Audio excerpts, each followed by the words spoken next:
Bapak, Ibu, saudara-saudari yang terkasih, di mana saja Anda berada.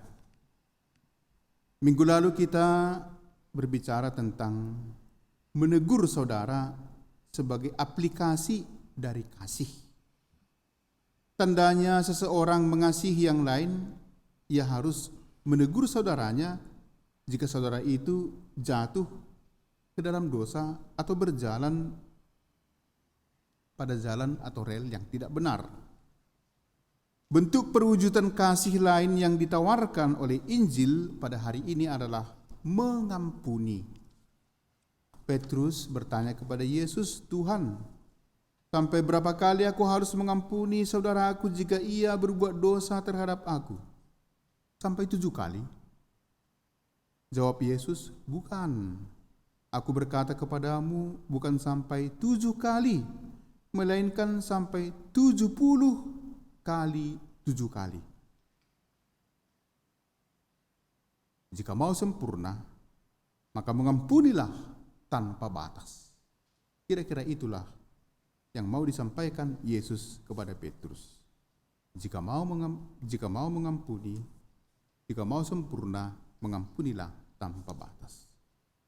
Saudara-saudari, mengampuni bukanlah sesuatu yang mudah.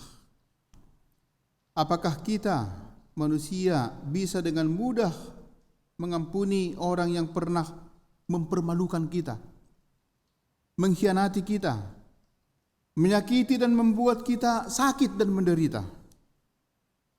Barangkali kalau pertanyaan ini dialamatkan kepada kita satu persatu, banyak yang sepakat bahwa mengampuni orang yang bersalah kepada kita bukanlah perkara yang gampang. Sulit mengampuni. Kecenderungan manusia adalah membalas dan menghukum. Dan logika dunia memang lebih pada mengedepankan penghukuman bagi orang yang melakukan kesalahan daripada mengampuninya. Penghukuman dilihat sebagai jalan menumbuhkan efek jera bagi orang yang melakukan kejahatan. Semua kita sepakat dan setuju bahwa para koruptor itu harus dihukum seberat-beratnya. Jika kita mengetahui dengan terang bahwa seseorang telah membuat kita sakit dan menderita, sanggupkah kita mengampuninya? Barangkali kita mampu mengampuni 1-2 kali. Akan tetapi jika setiap kali dia mengulangi perbuatan yang menyakitkan, menggores kembali luka yang sudah sembuh, kemudian kita ampuni, tetapi selalu saja membuat kesalahan yang sama, barangkali ada batas kesabaran. Inilah barangkali latar belakang pertanyaan Petrus yang mengatakan, "Sampai berapa kali harus saya mengampuni? Sampai 7 kali?" Dan Yesus mengatakan, tidak cukup hanya 7 kali, tetapi 70 kali 7 kali. Yesus menginginkan agar para pengikutnya mengampuni tanpa batas. Jika kita mau sempurna sebagaimana Bapa di surga sempurna adanya, maka kita harus mengampuni tanpa batas. Gampang mengatakan ini, tetapi prakteknya bagaimana? Bagaimana nasib orang yang tidak mengampuni? Nah, kita mulai dari sana. Nasibnya diumpamakan dengan hamba yang tidak mau menghapus utang temannya dalam pengampunan, tentang pengampunan seorang raja yang menghapus seorang hamba yang berhutang. Kira-kira seperti itu. Bagaimana rupanya nasib hamba itu? Dia kembali ke penjara, kembali dituntut hutangnya. Nah, seorang hamba yang berhutang dan karena belas kasihan dihapus hutangnya, tetapi dia tidak mampu menghapus hutang temannya, dia dikembalikan ke penjara. Saudara-saudari, apakah Allah tidak mengampuni kita jika kita tidak mengampuni orang yang bersalah kepada kita? Dalam doa Bapa kami dikatakan, "Ampunilah kesalahan kami, seperti kami mengampuni orang yang bersalah kepada kami." Ada pertanyaan mendasar. Apakah memang Allah tidak mengampuni kita kalau kita tidak mengampuni orang yang bersalah kepada kita?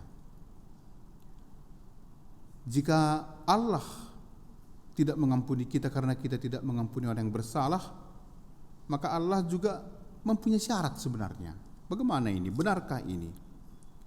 Saudara dan saudari yang terkasih, apa yang akan terjadi jika kita tidak mau mengampuni orang yang bersalah kepada kita? Allah sebenarnya Maha Pengampun. Dia mengampuni tanpa batas.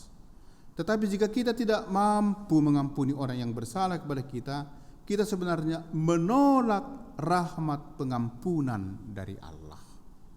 Bukan Allah yang tidak mau mengampuni kita, tetapi kita memblok rahmat pengampunan yang berasal dari Allah dengan ketidakmauan kita mengampuni orang yang bersalah kepada kita. Jika kita menaruh dendam atau benci kepada seseorang, maka sebenarnya bukan orang yang kita benci itu merasa sakit. Nah, ingat itu. Kalau kita membenci, yang panas hati kita. Yang kita benci itu tenang-tenang saja, dia aman-aman saja. Yang sakit hati kita kalau kita membenci. Kalau kita mendendam, yang sakit kita, yang panas hati kita.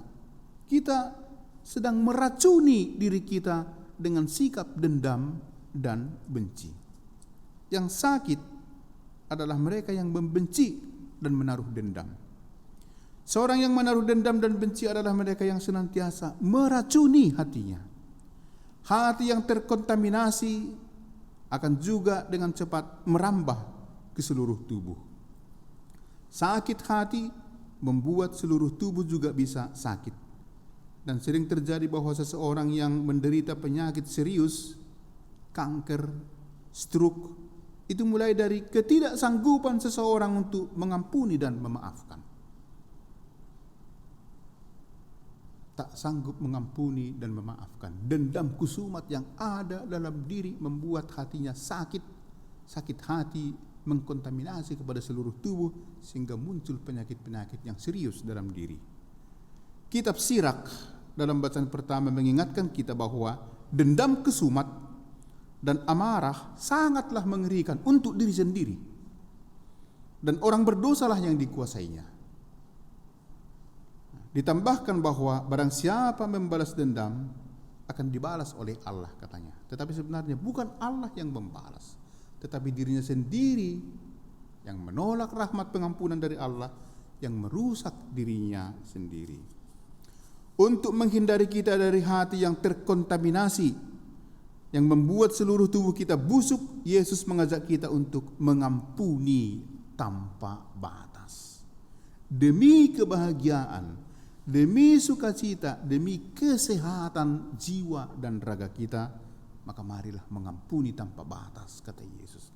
Dendam dan benci menjadi penghalang rahmat pengampunan yang diberikan oleh Allah. Jika kita hendak sempurna dan ambil bagian dalam kerajaan Allah, maka hendaklah kita berguru dan meniru sikap Bapa yang Maha Pengampun dengan mengampuni kesalahan orang yang bersalah kepada kita.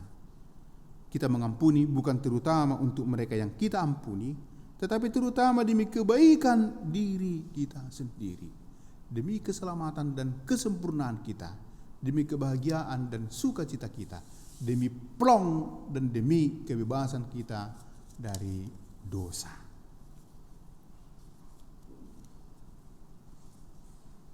Orang yang mengampuni belajar dari Yesus yang ambil inisiatif mengunjungi orang yang bersalah kepadanya. Petrus bersalah kepada Yesus. Aku tidak mengenal orang itu, katanya. Tetapi ketika Yesus bangkit, dia datang mengunjungi Petrus dengan mengatakan, damai sertamu. Inilah pengampunan yang paling hebat.